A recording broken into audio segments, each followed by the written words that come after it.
In this video, I'm going to teach you how to use Microsoft Loop for recurring meetings. So in order to do that, you first need to head over right here to loop.cloud.microsoft. Once you're in there, proceed to click onto this Get Started option in order to create an account. However, if you already have an account, you can just proceed to sign in.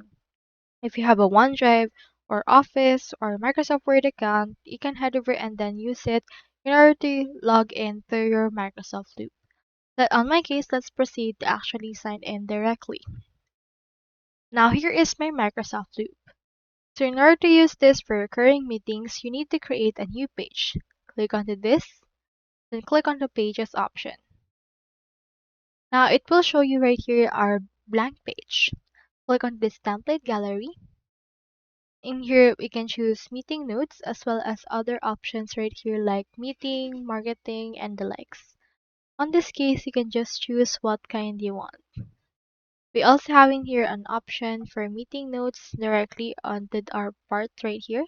So you can just proceed to click onto this option and include the content if you want.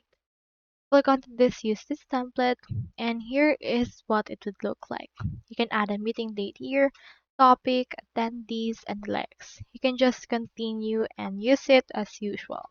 If you have recurring meetings, you can click onto these three dots and then copy this or duplicate it in order to use or create meeting notes for the next meetings to come. You can use it for taking notes for your meetings and the likes. You can also add right here the link for that particular meeting if you would want to as well. So you can proceed to use it however you want.